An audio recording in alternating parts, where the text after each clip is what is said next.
어젯밤에 내가 판사 검사 출신 법조인들이랑 술자리를 가졌거든. 근데 어제 바로 핫한 주제가 바로 이 김세희 대표 구속영장 청구건이었어. 구속해야지 라는 의견과 방어권을 줘야지 이 의견이 밤새 팽팽했어. 그렇다면 판사의 마음, 판심의 의견은 뭘까? 구속영장 쪽에 무게를 두고 싶어. 당신의 변호사는 누구입니까? 나의 변호사는 판심입니다. 1심, 2심, 판심 법무법인.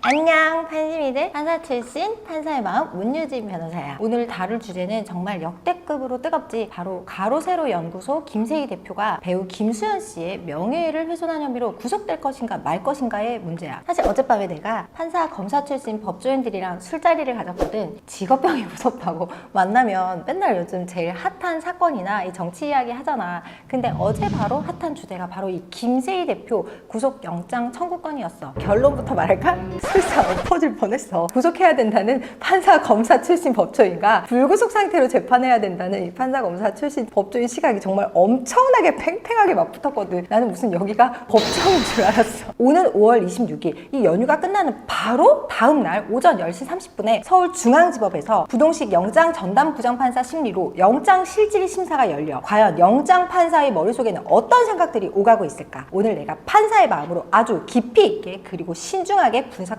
끝까지 집중해서 들어봐. 우선 왜 김세희 대표에게 구속영장까지 청구됐는지 기사를 토대로 팩트부터 짚어보자. 김세희 대표는 작년 3월부터 5월까지 고 김세론 씨가 미성년자 시절부터 김수현 씨와 교제했다는 식의 방송을 했었어. 그런데 이게 그냥 의혹 제기 수준이 아니었던 거야. 경찰 조사 결과 경찰은 증거라고 내민 카카오톡 캡처본은 고인이 다른 사람과 나눈 대화인데 상대방 이름을 김수현으로 무려 7번이나 바꾼 조작본이고, 심지어 고인의 목소리 파일은 AI 인공지능을 활용해서 조작한 가짜였다는 주장이야. 21일 뉴시스 등 언론 보도에 따르면 서울 강남경찰서는 최근 검찰에 제출한 구속영장 신청서에 피의자는 김수현 배우가 김세론과 미성년자 시절부터 교제를 한 사실이 없고 고인이 사망에 이르게 된 원인이 김수현에게 있지 않다는 점을 잘 알고 있었음에도 불구하고 비방할 목적으로 허위의 사실을 배포했다고 적시했어. 아울러 김 대표가 증거로 공개했던 두 사람의 카카오톡 대화 내용과 고인의 녹취록에 대해서도 조작된 흔적이 있는 것으로 판단했어. 경찰은 고인이 대화를 주고받은 상대방이 누구인지 확인되지 않았다는 점을 잘 알면서도 김 배우와의 실제 대화인 것처럼 보이게 하기 위해서 조작된 카카오톡 자료를 화면에 게시했다고 적었어. 중앙일보와 경찰 등에 따르면 김 대표는 지난해 유족 측으로부터 고인이 2016년 알 수 없음과 주고받은 대화 내용 캡처 사진 11장을 받은 뒤에 대화 상대방 이름을 김수현으로 변경하는 등 편집 조작했다는 주장이야. 이에 대해 배우 김수현 씨 측은 고 김세론 씨 유족과 함께 기자회견을 연 유튜버가 고인의 생전 녹취라며 공개한 음성은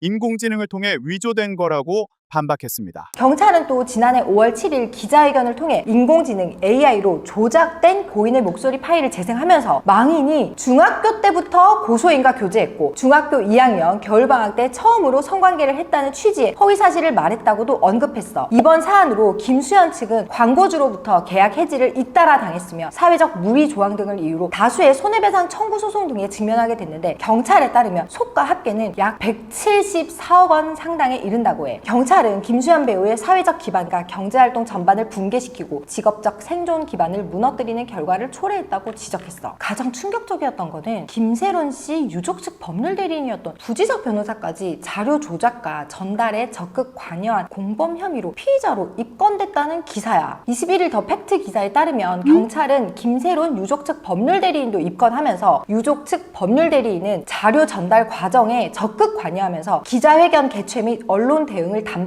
김 대표는 이를 통해 단순 유튜브 방송이 아닌 공식 기자회견 형식을 이용해서 객관성과 신빙성이 있는 것처럼 가장했다고 판단했어. 21일 엑스포츠 뉴스에 따르면 김수현 사건과 관련해 가로세로 연구소 김세희 대표에 대한 구속영장이 청구된 가운데 김수현 측이 고소하지 않은 부지석 변호사 등이 피의자로 전환된 거라는 거야. 이게 무슨 말이냐면 김수현 측 법률 대리인에 따르면 김수현과 소속사 골드메달리스트는 부지석 변호사를 고소하지 않았다며 이는 수사기관이 수사 과정에서 부지적 변호사의 공범 혐의를 확인하고 그를 입건하고 피의자로 전환된 것으로 보인다고 밝혔어. 그러면서 피의자들의 변호인이 수사 과정에서 공범으로 인지되어 피의자로 전환되는 경우는 매우 이례적이라는 점에서 대단히 충격적인 소식이라고 짚었어. 김수현의 법률 대리인은 부지적 변호사가 지난해 3월 김세희와 함께한 기자회견에서 김수현이 아닌 타인과 고인의 카카오톡 대화를 공개하면서 이를 김수현의 메시지인 것처럼 단정했다고 주장했다는 주장이야. 김수현 측에 따르면 이 가짜뉴스 때문에 김수현 씨는 광고 계약이 줄줄이 해지되고 손해배상 소송에 휘말려서 속가 합계만 무려 174억 원에 달했다는 주장인 거야. 자, 그럼 이제 어제 술자리에서 나온 현직 법조인들의 구속 찬성 논리, 구속 반대 치열한 이유를 세 가지씩 정리해 줄게. 어제 검사 출신 반, 판사 출신 반은 이건 무조건 구속이라고 핏대를 세웠어. 왜냐고? 형사소송법상 구속 사유를 완벽하게 충족한다는 거야. 첫째, 상상을 초월하는 증거인멸의 우려야. 일반적인 명예훼손 사건은 말로 하거나 글을 쓰는 거잖아. 근데 이거는 경찰의 주장에 따르면 AI 기술을 이용해서 고인의 목소리를 만들어내고 카톡 증거를 조작했다는 거야. 게다가 경찰의 주장에 따르면 법을 가장 잘 아는 유족 측 변호사와 공모해서 기자회견까지 열었다는 거야. 이렇게 치밀하게 증거를 조작할 수 있는 사람을 밖에 풀어둔다? 남은 증거를 인멸하거나 말을 맞출 가능성이 아주 높다는 게 수사기관의 시각이야. 둘째, 범죄의 중대성과 극심한 피해자 위해 우려야. 만약 경찰의 주장이 사실이라면 유튜브 수익이라는 경제적 동기를 위해서 한 사람의 직업적 생존 기반과 인생을 완전히 붕괴시켰어. 피해액이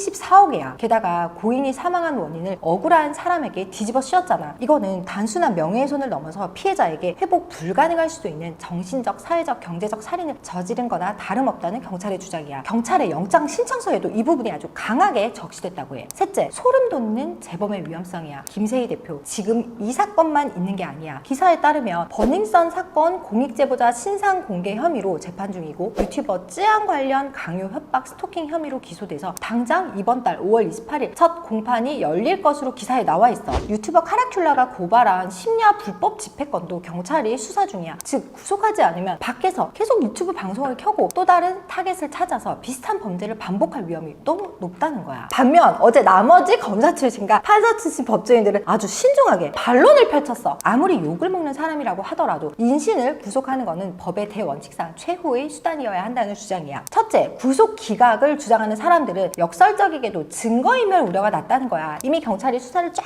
다 해서 조작된 카톡 원본, AI 판정 불가 결론 난 파일들 증거를 다 확보해서 검찰에 넘겼잖아. 이미 경찰이 스모킹건을 다 쥐고 있는데 밖에서 김 대표가 무슨 증거를 더 인멸하겠냐는 거지. 공범으로 피의자로 입건된 부지적 변호사도 피의자로 입건된 마당에 입을 맞출 여지가 줄어들었을 거 아니냐는 논리야. 둘째, 뚜렷한 주거와 도주 우려의 부재야. 구속의 가장 큰 목적은 재판에 안 나오고 도망갈까봐 잡아두는 거잖아. 그런데 김 대표는 얼굴이 다 알려진 유명 유튜버고 회사를 운영하는 대표잖아. 게다가 다른 사건들도 이미 서울중앙지법에서 재판을 받고 있어서 도망갈 곳도 없고 도망갈 가능성도 현실적으로 매우 낮다는 주장이야. 셋째, 헌법상 보장된 방어권의 보장 필요야. 이게 판사들이 사실 제일 고민하는 지점인데 174억 원이라는 천문학적인 피해가 얽혀있고 AI 조작 여부도 법정에서 치열하게 다퉈야 할 쟁점이 너무 많아. 지금까지 경찰의 주장이라는 거지 이게 사실로 판명된 건 아니라는 거야. 게다가 쯔양 사건 등 다른 굵직한 재판들도 동시에 방어해야 돼. 피의자를 구속해버리면 변호인 조력을 받거나 자료를 수집해서 재판을 준비할 헌법상 방어권이 너무 심각하게 침해된다는 거지. 자, 판심이들 양쪽 얘기를 다 들어보니까 어때? 둘 다 일리가 있지? 어제 술자리에서도 그래도 저건 선 넘었어, 구속해야지 라는 의견과 아무리 그래도 증거는 다 모였는데 방어권은 줘야지, 이 의견이 밤새 팽팽했어. 그렇다면 판사의 마음, 판심의 의견은 뭘까? 영장 전담 부장판사의 자리에 앉아서 도장을 찍어야 한다면 나는 조심스럽지만 기사에 나온 경찰의 주장이 사실이라면 구속영장 발부 쪽에 무게를 두고 싶어. 물론 김세희 대표가 도주 우려가 적고 증거가 어느 정도 수집된 것은 맞아. 하지만 이번 사건은 법원 입장에서 볼 때 질적 악랄함이 법원의 인내심을 넘어섰다고 봐. 단순히 남의 험담을 한 게 아니잖아. 만약 수사기관의 주장이 사실이라면 죽은 자의 목소리를 인공지능으로 꾸며내고 산자에게 살인에 가까운 누명을 씌워서 거액의 경제적 피해를 입혔어. 게다가 법의 조력자인 변호사까지 끌어들여서 기자회견이라는 공신력 있는 형태로 대중을 기만했단 말이야. 이거는 사법 시스템 자체를 우롱하는 행위야. 무엇보다 재범의 위험성이 높아. 쯔양 사건, 버닝썬 사건 등 아직까지 무죄 추적의 원칙 하에 있고 결론이 나진 않았지만 현재 동시다발적으로 진행 중이고 재판 중인 유사 혐의들을 볼 때 영장 판사는 이 사람을 풀어두면 사회적 파장이 큰 유튜브 방송을 통해서 계속해서 2차, 3차 피해자를 만들어내고 사회적 혼란을 야기할 수 있겠다는 강한 우려를 느낄 수밖에 없어. 나 역시도 영장을 직접 발부해봤던 판사로서 이 사건은 피해자 위의 우려와 재범의 위험성이라는 구속 사유가 아주 강력하게 작동해서 구속영장을 발부할 가능성이 아주 높아. 다가오는 26일 영장실질심사, 판사는 과연 어떤 결정을 내릴까? 헌법상 방어권과 언론의 자유라는 방패가 이길지,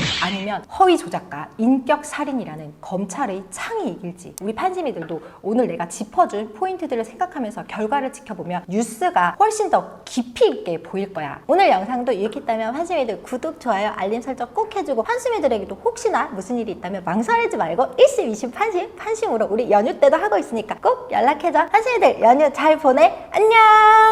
1심, 2심, 판심. 판심 법무법인